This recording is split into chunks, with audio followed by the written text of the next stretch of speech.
Hey, well, good morning. I'm just on my way into the office. We have our devotions this morning, and just a great Tuesday. Man, sun's coming up. It's gorgeous out here. The sky out here is like pink and blue. I wish you could see it.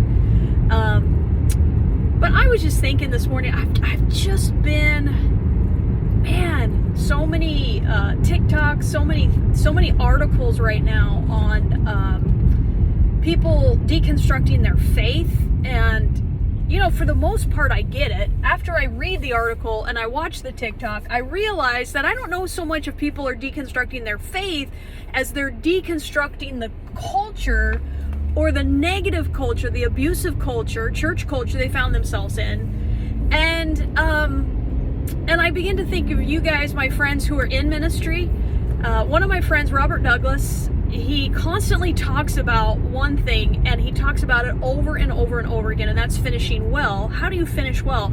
You know, a lot of people in the Bible, they didn't finish well. A lot of the kings didn't finish well. There's a statistic on it. It's not real hopeful. I know that sounds really bad as a leader, but there's some great examples of people who did finish well, even though they made huge mistakes, ended up finishing well, right? And then you say, well, what's finishing well, and blah, blah. I think for me, it's like getting into heaven, right? Like, they're like, okay, Shar, yeah, you can come in. Wait, is that Shar back there? Wow, she made it? Yeah, okay, come on. You can come, yeah. Wait, hold on, let's check your credit. No, I'm just teasing. But I begin to think about other professions. So a lot of times we don't want to think of ministry as a profession, but there is a side of it that's a profession. And so I begin to think about, you know, I love to watch these like doctor shows, ER shows, type medical dramas, and man, they are put through so much. They are in abusive cultures. Patients are throwing things at them, sometimes their own human waste, throwing up on them. They work for bosses that are abusive and critical, and they are sometimes in these horrible environments, not always, but sometimes. And really, never once do you see on the show somebody say, you know what, that's it. I've had a dream all my life of being a doctor, but these patients are rude, and my boss is a jerk. And I'm going to hang it on a nail. The hours are long. I'm sure there are people out there who go through a medical school and they go through residency and they're like, forget this, I'm done, I just can't do it. But no, they work to get to a point where they can say, hey, you know what, I'm going to have my own medical practice, and when I get to a place, I'm going to do it different. And so for those of you right now who are saying, you know what, that's it, I'm done. You know, the statistics right now, especially now during COVID, it's called the Great Resignation. A lot of people are leaving ministry.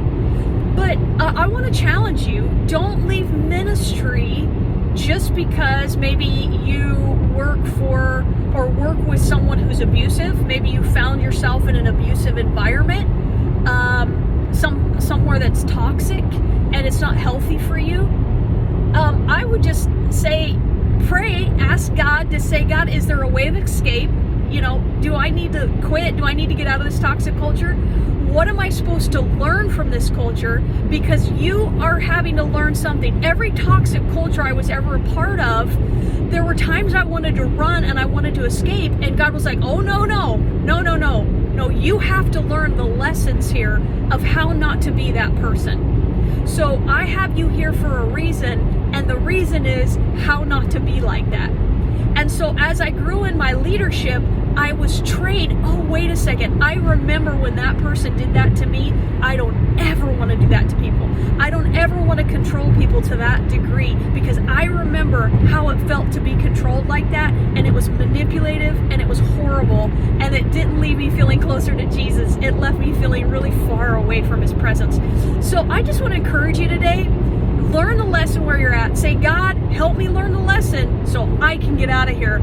And when I go out and I do start my own practice, so to speak, when I put out my own shingle, or when I set up shop and say, hey, you know what, I want to be a pastor of this congregation, or I want to lead this ministry, God, wherever it is you put me, I want to say I am healthy because I know what it's like to be in an environment that's not.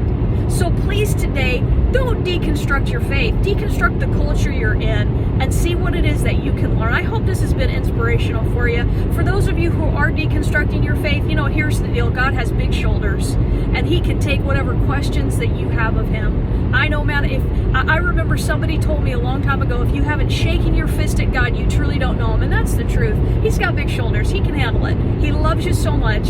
Have a great day.